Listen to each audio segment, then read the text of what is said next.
Allez, Boker Tov, Bezrat Hashem, Besorot Tovot, des très très bonnes nouvelles pour tout le peuple juif, tout l'âme Israël, là où il se trouve. Alors c'est tellement gros, tellement d'actualité, c'est tellement évident. La paracha de la semaine, paracha de Bereshit, Bémet, tellement évident, tellement d'actualité, ce qu'on va dire. On le connaît, c'est Rachi. Tellement d'actualité, on le connaît, on l'a lu peut-être 250 millions de fois ce Rachi-là. Et bon, on se dit Rachi, qu'est-ce qu'il sait? On parle de Rachi. Rachi, il a écrit sur toute la Torah, sur tous les passages de la Torah. Il a écrit sur les Gemarot, il a écrit sur la Torah, sur le Nar, sur les Nevim, sur les Ktuvim.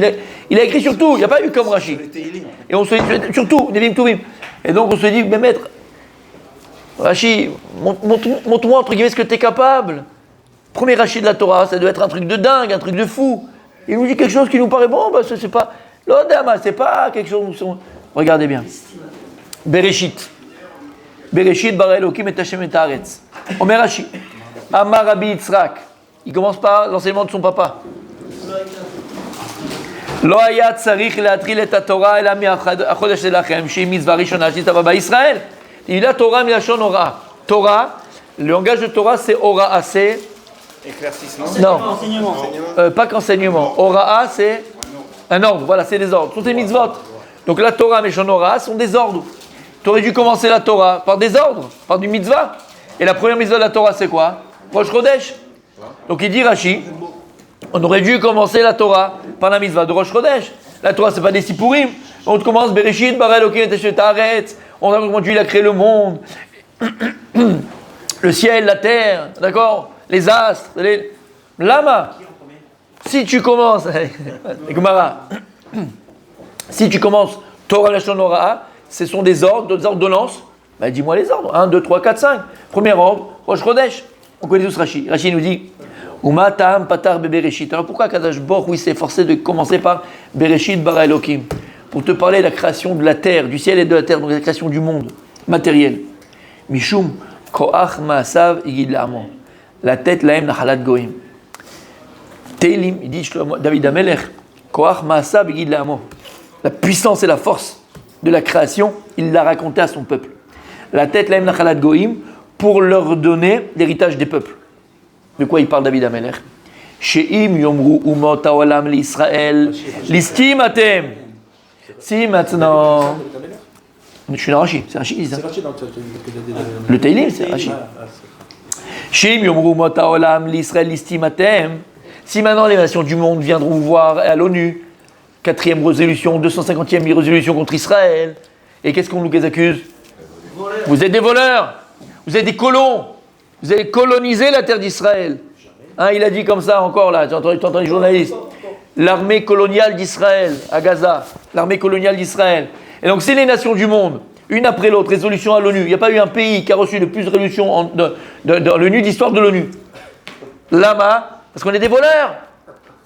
Et quand tu entends même maintenant ceux qui compatissent un peu, parce qu'attention, il faut comprendre, les nations du monde, ils ont quelque chose de... Et savent, il a quelque chose de très fort. Et savent, ne pas détrompez-vous. Même si c'est vrai, Baruch Hashem, grâce à Dieu, qu'on a une tmicha, on a un support, international. Non, ce que tu veux. Abal, c'est pas malheureux. C'est pas malheureux que les nations du monde, elles savent, il a un malin plaisir où lorsqu'il voit Israël à terre, c'est là où il compatit. Il faut qu'on soit vraiment écrasé, tu vois. Il aime voir Israël sous la table. Quand Israël est sous la table, là tout va bien. Ah là j'aime. Un bon juif, c'est un juif mort ou bancal, un juif bancal. C'est un juif qui souffre. Le juif errant. Là, on l'accepte, le juif errant. Le juif qui souffre, là, on a la compassion. Il faut arriver à quoi? À découper des têtes de bébés et tout ce qu'on a pu entendre et tout ce qu'on a pu voir pour avoir la compassion du monde. Quelle différence quand il rentre à Arnov et il rentre dans une synagogue à tuer les gens qui prient? Quelle est la différence? Ah, le nombre de morts, c'est sous la différence, c'est la différence. Quelle est la différence? Quand il passe à Tel Aviv et des gens et des petits jeunes qui sont en train de boire et manger tranquillement, ils tirent des balles dans la tête. Quelle est la différence? Où elle est la différence? Comment? Je préfère une condamnation. Exactement. Mais c'est ce qu'il dit Rashi. Rashi, il y a 1000 ans. Rashi, il y a 1000 ans. Et quand les nations du monde viendront, elles diront, vous êtes des voleurs. Les colons israéliens. Est-ce qu'un Français, il est colon sur sa terre? Un Français, il est colon en France? En Guadeloupe, oui. Un Italien, il est colon en Italie? Il y a peut-être un Américain, il est colon en Amérique, oui, parce qu'ils ont massacré les Indiens. D'accord? Les seuls vrais colons, c'est les Américains. D'accord? Ils ont massacré un peuple, ils ont pris leur place. Mais un juif, il va être colon sur sa terre. Comment tu vas coloniser ta terre? Depuis quand? Tu vas pas coloniser ta terre. Et ça, c'est une vérité mondiale, c'est une vérité internationale, c'est une vérité universelle. D'accord? Combien il y a de chrétiens dans le monde? Plus d'1 milliard. C'est la première religion dans le monde, c'est les chrétiens. D'accord? Après, il y a les musulmans. C'est les chrétiens, c'est les plus nombreux. Regarde dans... Oui, mais je parle de niveau de monothéiste, d'accord? C'est les chrétiens. Ouais, d'accord? Même, sur quoi tu te bases? Même toi, d'accord? Chrétien du monde, sur quoi tu te bases? Sur qui? Sur l'acrobate. D'accord? Il était quoi? Il était juif. Il est né où? Il y a 2000 ans pour vous. Il est né où? Bethléem. Ok, on est d'accord. Okay. C'est où Bethléem? C'est quoi Bethléem? Il y avait de Palestiniens ou pas Palestiniens, il y avait de machins, d'Arabes ou pas d'Arabes. Les amis, vous êtes où? Où il était? Où il est né? C'était qui? Voilà. Rachid vient, il te dit, quand les nations du monde, jusqu'à aujourd'hui, l'istimatem, vous êtes des voleurs, vous les juifs, vous avez pris la terre d'autres peuples, la terre des Palestiniens. Il y a des Arabes palestiniens, et il y avait des Juifs palestiniens. 2,5 milliards. T'as vu? C'est le plus nombreux. Il y avait des Arabes palestiniens, des Juifs palestiniens. D'accord? Vous avez tous vu le Larousse ou l'Atlas de 1936. Quand ils montent la Palestine, qu'est-ce qu'il y a écrit là-bas? Il y a le drapeau du monde. Prends l'Atlas 1936, c'est quoi? C'est Magen David dedans? Magen David dedans? Où il est la Palestine? Quel peuple palestinien? Où il est le peuple palestinien? Attention, il y a une population. Une population palestinienne, mais pas de peuple. C'est quoi un peuple? C'est quoi un peuple? Un peuple, il disait, bon, pour pas rappeler son souvenir, mais c'était, comment il s'appelle là? Staline. Marché Mozicho, qui a fait beaucoup de mal. Mais Staline, il disait, c'est quoi un peuple? Un peuple, s'il y a une histoire commune, une langue, une monnaie et une nation. Exact, c'est ça une nation. C'est ça un peuple, pas une nation. Un peuple. Oui, le peuple. Vous avez déjà été visiter le musée palestinien? Il y en a plein. Ils vont mettre quoi dedans? Oui, ils ont ouvert. Voilà. Qu'est-ce qu'ils vont mettre dedans? Qu'est-ce qu'ils vont mettre dedans? Alors tu vas dire oui, mais c'est virulent, voilà, il y a une population qui existe, ils sont là. Bien sûr qu'ils sont là, il n'y a pas de problème. Mais regardez, il y a des Arabes israéliens, il n'y a pas de problème. Où il y a la Jordanie, c'est leur pays, il y a 70% de Palestiniens en Jordanie. Mais tout ça, on le sait très bien, c'est que de la politique. Et ce problème, il a déjà été créé par les Anglais, il a été créé par les Européens, il a été créé ce problème-là. C'est tout. Et par une succession, malheureusement, d'erreurs de nos dirigeants. C'est une succession d'erreurs de nos dirigeants. La plus grande erreur, c'était en 2005 ou 2006 quand on est parti de Gaza. Ça, voilà. Et reprenez avant, à l'époque, que les gens qui prévenaient, on aura des bombes dans les villes israéliennes. Non, parce que Sharon il disait, un seul missile qui sera tiré, on va raser Gaza. Regarde ce qu'on est arrivé. Regarde en quoi on est arrivé. Regarde à quoi on est arrivé. Que des erreurs. Et je rappellerai jamais assez l'enseignement du rabbi. Le rabbi, toute sa vie, jusqu'à la fin de sa vie, le rabbi disait une seule chose. On ne donne pas une miette de la terre d'Israël. Pourquoi? Parce que lorsque tu viens devant les nations et tu dis la vérité, la terre d'Israël appartient au peuple d'Israël, à Israël, aux Juifs. Il n'y a pas de débat, on n'y a pas à débattre. Tu dis oui, mais alors il y a un peuple, ok, pas de problème. On ne va pas les assujettir, on ne va pas les exterminer, comme on nous a fait sur nous. On va pas. Regarde les Arabes israéliens. Va leur demander d'aller vivre dans les pays arabes ou en Égypte, en Jordanie ou sous l'autorité palestinienne. Va leur demander. Ils sont tous médecins en Israël. Va voir leur maison Blainara. Et il n'y a pas de problème. Hein. Ils peuvent avoir une maison comme... Il n'y a pas de problème. On n'est pas... Au contraire, la Torah te dit, fais attention à l'étranger qui vit avec toi. Il n'y a pas de problème. Tu as les mêmes droits. Tu as les mêmes droits que... Et les mêmes devoirs. Et les mêmes droits. Comment? D'accord, mais ils ont leurs droits. Les hôpitaux, 50%, c'est des Arabes dans les hôpitaux. 50%. Alors qu'ils ne sont que 20% de la population israélienne. Mais ça ne me dérange pas, moi, il n'y a pas de problème. S'ils sont, comment on appelle ça? Respectueux. Non, respectueux et fidèles à l'état dans lequel ils sont. Il n'y a pas de problème. Là, malo, la Torah, elle te dit, il n'y a pas de problème. Va leur demander d'aller à Gaza, passer une petite semaine en vacances. Où ils vont en vacances? À Eilat, à Natania, à Dubaï, comme les Israéliens. Ils ont les Arabes israéliens, à part dans les Émirats, d'accord, où c'est des familles, mais même là-bas, hein, les Arabes israéliens en Israël, c'est les Arabes du Proche-Orient, Moyen-Orient, qui ont le niveau de vie, le meilleur niveau de vie. Donc il n'y a pas de problème, on n'est pas là pour dire qu'ils n'existent pas dans le sens humain du terme. En tant que peuple, en tant que comment on appelle, les Vakesh, en tant que demandeur, demander une mainmise sur la terre d'Israël, vous n'en avez aucune. Aucune. Pour la simple et bonne raison que la terre d'Israël appartient au roi d'Israël. C'est tout. C'est tout. Et Rachi vient il y a 1000 ans. Et il nous le dit déjà, les nations du monde vont venir. Et ils répéteront à chaque fois, vous êtes des voleurs, vous les Juifs. J'ai entendu un des journalistes en France. Et c'est bien ça le problème. Le problème, il est que là. J'ai entendu un des journalistes en France, quand alors le truc, il a dit, voilà, expliquez-nous c'est quoi le problème au niveau de l'historique. Quand est-ce qu'ils commencent l'histoire d'Israël? C'est un baria chez l'AM, c'est ça leur problème. Non, 1895, donc ça commence avec Herzl, les sionistes, Baal, d'accord, machin. L'espèce d'idiot, va.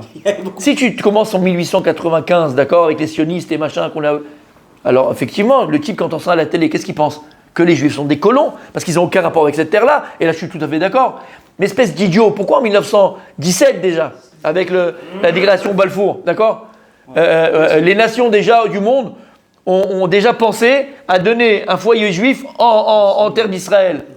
Pourquoi? Pourquoi pas au Paraguay ou dans un désert? Parce que les nations du monde, collectivement, ils savaient que le berceau du peuple juif, c'est Eretz Israël, c'est tout, il n'y a pas d'autre endroit. 1948, pourquoi on a reçu cette terre-là et on est revenu sur notre terre? Parce que les nations du monde... Il faut lire Lamartine et Mark Twain. Il y a Lamartine, il y a... Comment il s'appelle? Ils sont venus, ils ont décrit que la terre était désertée. Exactement. Et ils ont dit comment il s'appelait l'autre? Marqué dans la Torah. Exactement, la terre sera déserte. Mark Twain aussi. C'est-à-dire que c'est des écrits. L'autre, là, par Lamartine, il y a un autre, là, comment il s'appelle? Je me rappelle plus. Bon, bref. Chateaubriand. Mais ça, il n'y a même pas de débat. Tout ça pour dire quoi? Juste, messieurs, pour ça pour dire quoi? Regardez comme la paracha, elle nous interpelle. Regardez comment Rachi nous interpelle. Comme c'est vrai, on n'a pas le droit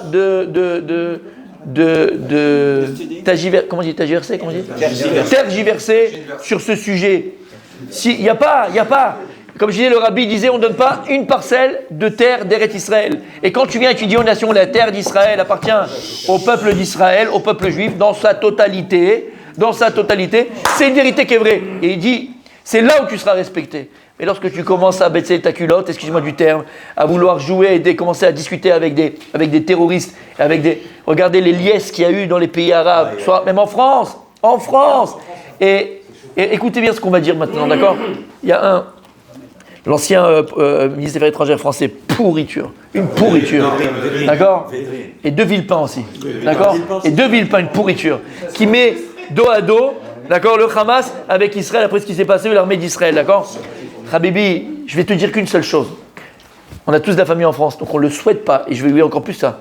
Moi, personnellement, je vais le répéter 1000 fois, j'aime la France, je suis attaché à la France, et j'ai une gratitude envers la France. La France, c'est un beau pays, avec des belles valeurs. Et la France nous a permis, en tout cas moi, personnellement, de grandir avec mon talit sur le dos, et partir à la synagogue, et d'avoir un judaïsme comme peut-être rarement on aurait pu avoir dans le monde. Bémet. Donc je veux rien de mal à la France, et bien au contraire. D'accord? Bémet, que Dieu protège la France, parce qu'on lui doit beaucoup. Abal, espèce d'idiot, va. Malheureusement, Israël, dans tout, on est en avance sur le monde.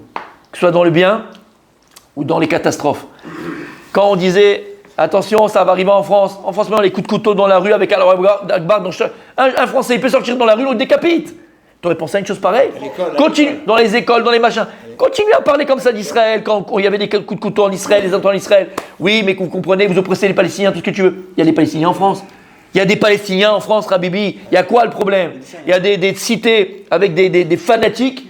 Ils ont une seule chose. Ils détestent l'Occident. Ils détestent ce qui n'est pas musulman comme eux. Et je parle des fanatiques musulmans, parce qu'il y a des musulmans, même en Israël, Béhémet, qui ne sont pas du tout comme ça, d'accord? Mais, entre autres, même des Arabes musulmans qui ne sont pas du tout comme ça. Maintenant, malheureusement, le Rov, la majorité, ils pensent peut-être comme ça c'est vrai. Et en France, d'accord, aujourd'hui, tu as des coups de couteau dans la rue, tu as des décapitations dans la rue, et plus que ça. Regarde, Habibi, regarde, on a l'avance sur vous. Il a dit, oui, mais attention, Israël doit faire attention à la population civile, doit faire machin. Ah non, il a dit pire que ça. Il a dit, mais faut les comprendre. Tu comprends le Hamas qu'il a fait? Ils vivent dans une prison à ciel ouvert. Alors tu vas égorger des machins. Mais c'est qui en fait qui les met en prison? C'est le Hamas lui-même. C'est eux-mêmes. Vous savez que hier, il y a un journaliste qui a dit, Kol hakavod à lui, il y a un journaliste qui a dit, la cause palestinienne, entre guillemets, c'est la cause dans le monde qui reçoit le plus d'argent dans le monde. C'est-à-dire qu'avec tout ce qu'ils ont reçu, au lieu de créer, d'accord, un gang, une organisation terroriste, d'accord, ça serait la Suisse du Moyen-Orient. Ils auraient fait des jardins, ils auraient fait des écoles, mais ça serait des hôtels luxueux, ils auraient fait du tourisme. Un ce qu'ils auraient pu faire. Mais eux, c'est quoi? C'est la mort, c'est le culte de la mort. Le culte de la mort. Il est une prison à ciel ouvert. Alors, Habibi, je te dis, écoutez bien ce que je vais vous dire et rappelez ce que je veux vous dire. Nous, c'est une prison à ciel ouvert, c'est pour ça qu'ils font tout ce qu'ils font. Alors, tu vas voir ce qui va se passer avec tes cités. On l'a vu il n'y a pas longtemps. Vous vous rappelez ce qu'il y a eu avec les cités? Les émeutes en juin. T'as vu les émeutes en juin? Ils sont entrés dans les écoles, ils ont brûlé des écoles, des ganimes, des crèches, des commissariats, des maisons, la femme du maire avec la fille, exactement. Regarde ce qu'ils ont été capables de faire. Ils sont en prison à ciel ouvert, les jeunes, les pauvres. Meshkin, Habibi, la vie c'est un boomerang. La vie c'est un boomerang. S'ils ne prennent pas conscience, l'Occident, que ce que nous on vit, ils vivront juste après nous. Et que le monde normal, d'accord, normal, je ne parle pas du monde, le monde normal ne se prend pas en main, c'est le monde ils vont en subir les conséquences. Et c'est ça qu'ils ne comprennent pas. Alors nous, pour revenir à notre Rashi, la Parashat Shavua, il te dit, Rashi, écoute bien, les nations du monde viendront à chaque génération et ils nous traiteront de voleurs. Vous avez volé la terre d'Israël, vous êtes des colons sur la terre d'Israël. Oui, comme toi, un Français, t'es colon en France, Rabibi, oui, c'est normal. Bien sûr, j'étais un colon, puisque la France appartient à qui? Aux immigrés aujourd'hui. Donc maintenant, un Français dans son propre pays, c'est un colon, bien sûr, c'est normal. Bah oui, la France appartient aux immigrés. Rachid vient, il dit, écoute bien ce qu'il dit. Alors qu'est-ce qu'on va leur répondre, nous? Qu'est-ce qu'on va leur répondre aux nations? Une seule chose, on leur répondra. Nous, on est croyants. Et on croit en Dieu. Et Dieu, il a créé le monde. Donc le monde, la terre entière appartient à qui? À Dieu. Écoutez bien ce qu'il a écrit ici. Il dit à Kadosh Baruch Hu, Dieu, il donne la terre à qui lui, il veut. À qui il désire, à qui il veut.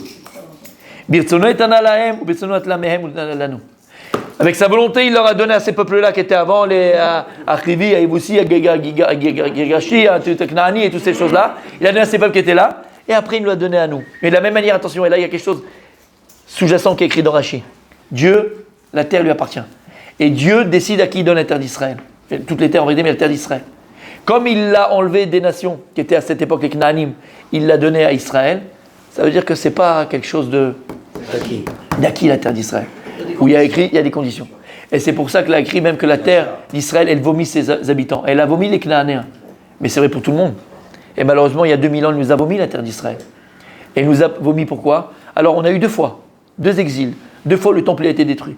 La première fois, on sait qu'il y avait 3 avérotes ramourot, 3 avérotes qui sont très graves, 3 transgressions qui sont très graves. Le meurtre, la débauche et l'idolâtrie. Mais c'est très grave.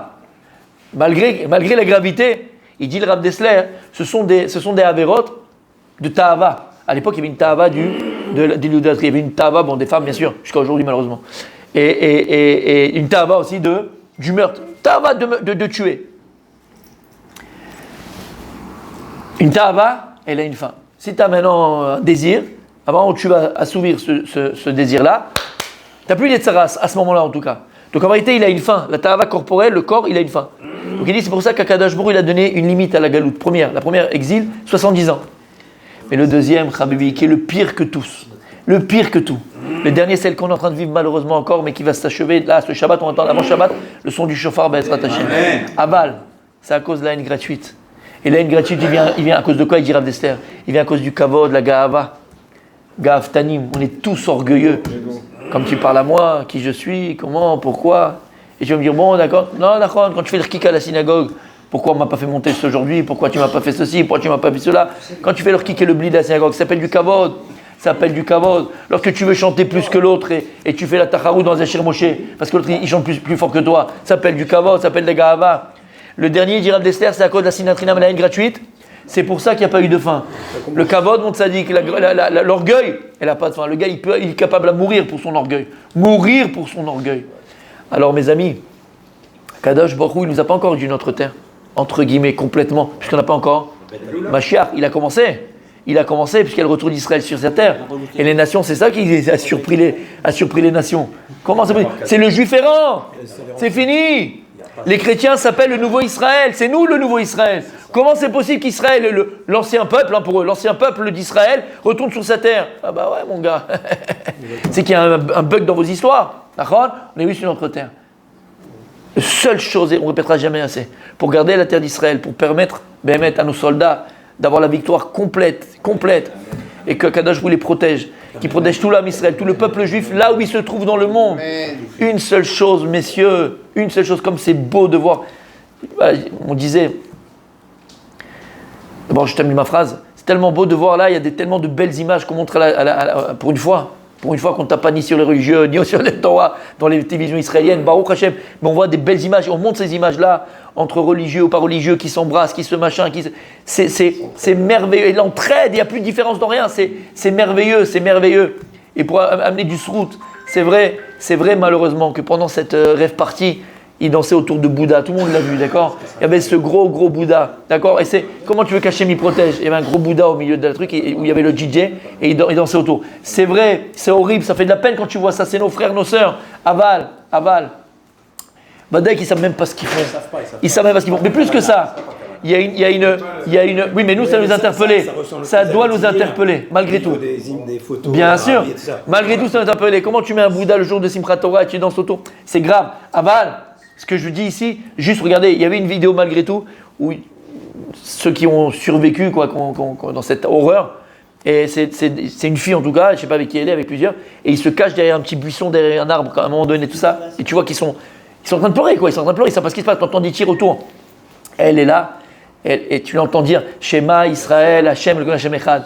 Et c'est ça le peuple juif. Il est beau, il est merveilleux, il est magnifique. Et il faut faire très attention pendant cette période de ne pas dire du mal du peuple juif, quel qu'il soit, même le plus éloigné, même le plus... Ce que tu veux, d'accord? De l'odeur. C'est le peuple... Et j'ai envoyé sur le groupe un cours du Rav Israël Zatzal de Sarcelles, d'accord? Il dure 5 minutes. C'est pendant la guerre de Kippour en 73.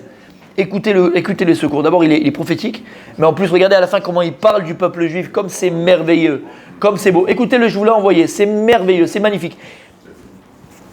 Et j'appuie pas parce que voilà, au contraire, j'utilise ce qu'il dit dans le cours, Behemet, ou la Gemara dans cette Gittin, elle dit que un Yehudi, un juif, d'accord, même le plus bas des juifs, il est déjà à un niveau beaucoup plus que toutes les nations du monde. Même le plus éloigné, on parle de niveau éloigné spirituellement. Un juif, c'est un trésor, c'est une neshama, c'est une lumière. Et Behemet, il faut s'efforcer pendant ces moments-là, Maaseh Chesed. On sera sauvé par la Ahavat Rinam, par l'amour gratuit qu'on aura. Et l'amour gratuit se traduit par des actes. Quel acte? Soit des actes de conseil, soit des actes financiers, des actes d'aide de deux avec ton corps, avec ta personne. On est un seul peuple. Et quand on va faire un bloc, Amechad, quoi qu'on soit, n'importe qui, Ashkenaz, Polonais, ce que tu veux, n'importe qui, un seul peuple, on est invincible. Parce que là, le maître du monde, le général des généraux, c'est lui notre patron, et c'est lui qui fera la guerre pour nous, Bezrat Hashem.